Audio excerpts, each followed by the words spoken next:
panimula ng kwento ng ating Pasig River.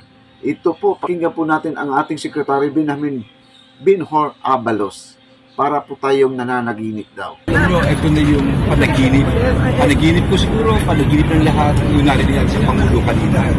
Sinabi niya nga kanina, napaka-sensitibong issue nito na yung iba takot galawin ang Pasig River dahil marami ang issues na hindi mangyari. Pero sabi niya, satisfied siya. Importante, magbago, makita ng bawat isa kung ano ang kapakanan, kung ano ang dapat gawin para dito. Pero importante, people-centered. Hindi sinabi ang people-centered. Ibig sabihin, yung mga nakatira sa malapit ay huwag kalimutan. Dahil ito yung paano ang ganda. May ilaw, magbago na kayo, hindi nakamukha ng araw. At sana buong Pasig River ganito. Hindi lang itong ilog na ito lahat. Sana matapos natin ito. Kaya naman, kami mga nasa gobyerno, mga po, sa DILG, kay Secretary MMDA, kay Don Artes, kay Secretary Acusal, sama tutulong ka talaga kami rito. Double pa, yung marching order dito. Kaya, this will show na talaga yung panaginip sa bagong Pilipinas na ang sumasalamin siguro sa decay o di Pasig River for so many years napabayaan, for so many years na nakapakatawa, maski saang magpunta kang lugar ang parating barometer ng progress ng ganda ay ilog, parang yan eh. Pero ito na yun. Ito na ang bagong Pilipinas. Talagang kitang-kita natin. Kaya masaya ako ngayon.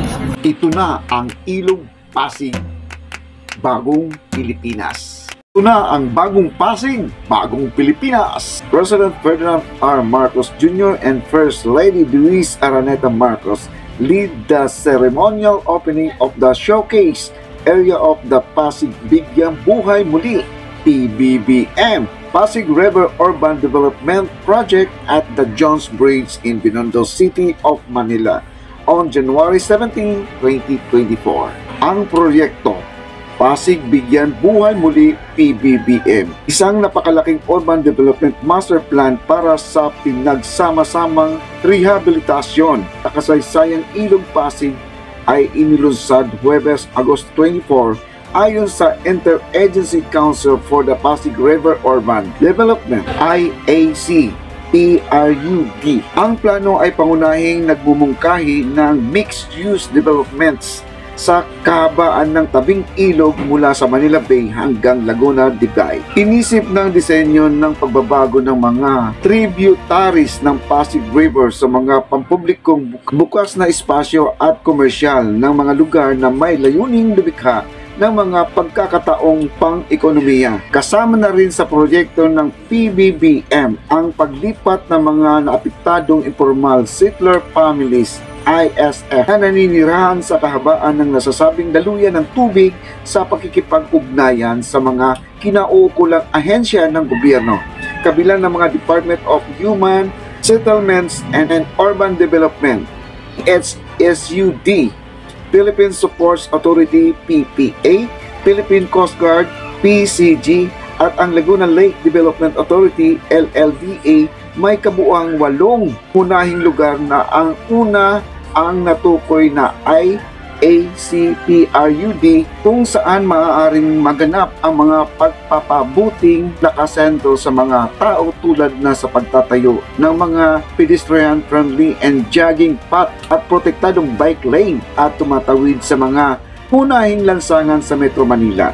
Ang formulasyon ng Pasig River Urban Development Plan ay itinuring na direktang kinakalabasan ng kamakailang nilagdaang Executive Order 35 ni Pangulong Ferdinand Marcos Jr. na bumubuo sa pagpapatupad ng holistic restoration effort sa Pasig River at sa mahalagang sistema ng tubig nito. Matatandaan na una nang nakipag-ugnayan ang Department of Human Settlements and Urban Development DHSUD sa Metropolitan Manila Development Authority MMDA para harapin ang mga actionable strategies bilang mga leads agency ng IAC PRUD.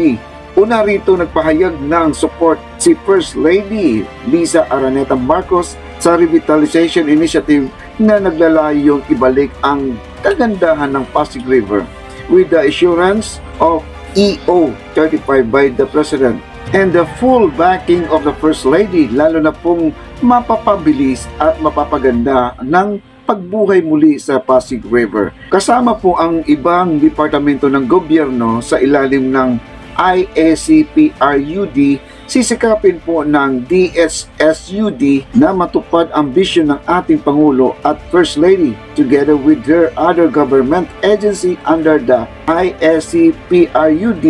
The DSUD will strive to realize the vision of ang Pangulo at unang ginang, ani DSSUD Secretary Jose Rizalino Acosar.